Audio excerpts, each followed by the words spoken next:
there's a better way to feel more confident with your wheelchair every single day.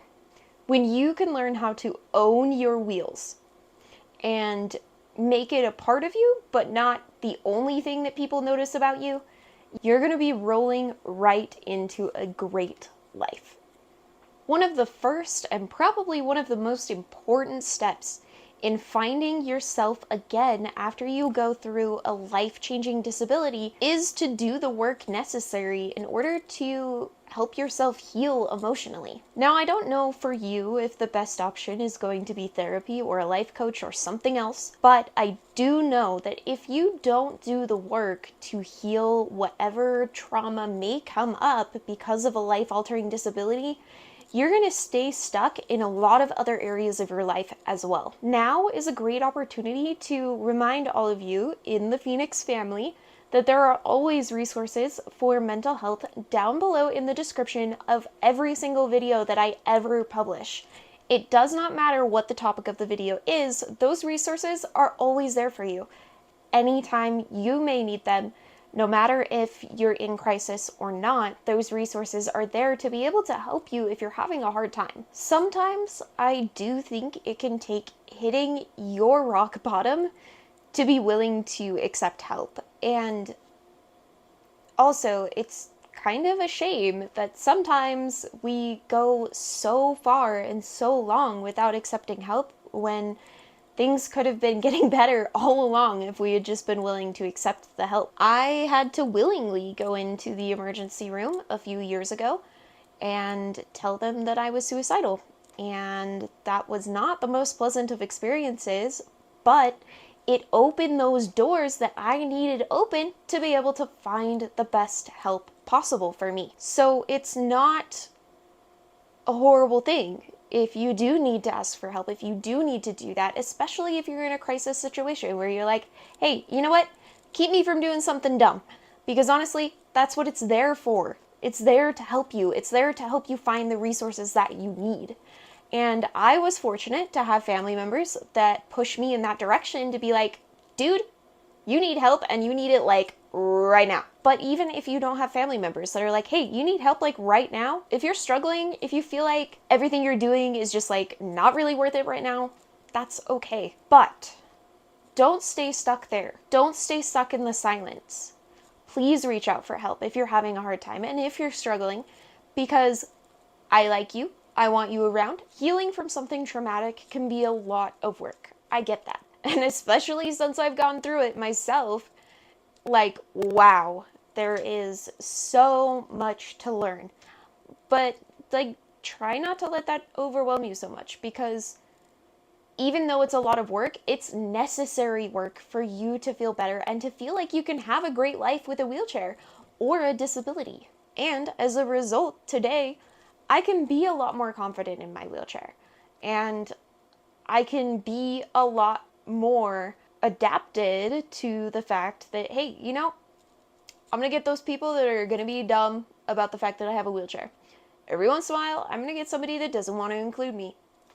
And it's more about them and their choices than it is about me and who I am as a person. Because quite frankly, if they don't want to get to know me, they're missing out on who I am. So, what is the second skill that is important for you to learn to have confidence in your wheelchair? Wheelies are not just fun, they're also functional, and they serve a really important purpose for those of us who use a wheelchair. For example, learning how to do a wheelie can get you over door thresholds, curbs, and there's a lot of situations you might encounter where there's just not a dropped curb and there's not a way to get from the sidewalk down to the street level in a parking lot, or maybe it's even in your own neighborhood and you want to take a roll through the nice sunshine, but you can't do that because you have to figure out how to get up and down the curbs.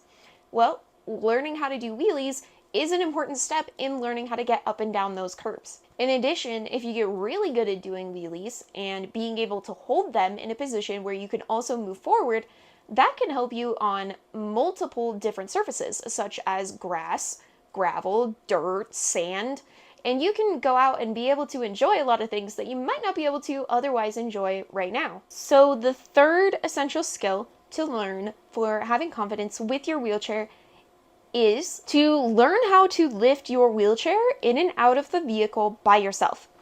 Now, this is also really important if you're going to be driving places by yourself. And learning how to lift my wheelchair in and out of my car has given me so much more independence than I would have had otherwise. Even though I can drive places, I'm not always able to wear my leg. So once I realized how to do this safely, I was able to get my wheelchair in and out of my car pretty quickly by now and be able to go and enjoy social things or go to church when I otherwise can't wear my prosthetic. So, essential skill number 4 is to make sure that you carry enough medication with you to pretty much last you for all day or for basically like as long as you think you could handle being out and about. And maybe even carry like an extra day's worth of medication as well, because always having that on hand is going to help you out so much. You might even enjoy a 4 times a day pill organizer like I have, where you can take out the little compartments for each day and just stick those in your bag or purse or whatever you use to carry around your things. And that has been super helpful for me because it's clear, it's see-through, I can see like really quickly, like, oh, did I take my meds? Oh, no, my pills are still in there and I better take them. Skill number 5 for having confidence in your wheelchair is to make sure that you celebrate your small wins. Now, your small wins can be like basically anything, but just something that you're like, hey, I accomplished that today, and that was an accomplishment for me, and that's okay if it's just something really little. Like, perhaps you simply learn how to transfer from your wheelchair to something else. That could be your small win and your accomplishment for the day, and that's okay if it is, especially if you're just starting out with using a wheelchair. Okay, and lastly, one more skill for having confidence in your wheelchair is to get out and enjoy nature in whatever way you can. As a wheelchair user, you might qualify to get a free National Parks Pass, especially if you live in the United States.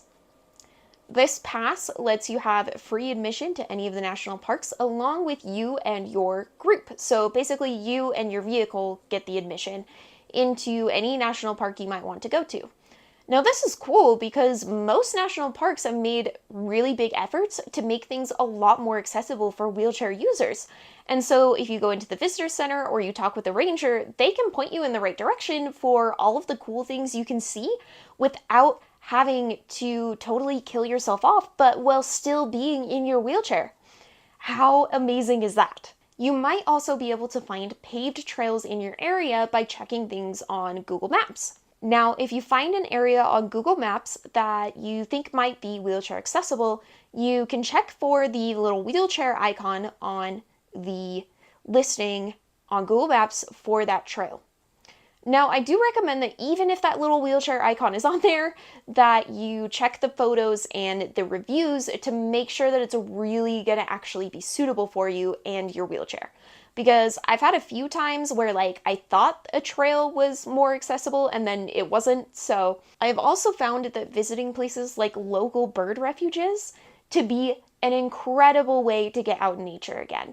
And it's so cool that most of them around us anyway, you can drive those and be able to see all kinds of cool birds without even having to get out of the car, which is pretty awesome if you're a wheelchair user and you already have a hard time transferring in and out of your vehicle. Alrighty, if you guys enjoyed this video and you would like some tips on how to manage your chronic pain, especially if you're in a wheelchair, if you're not in a wheelchair, doesn't really matter, but if you would like those tips on how to manage your chronic pain, I encourage you to go get my free resource over on rise.onefootedphoenix.com.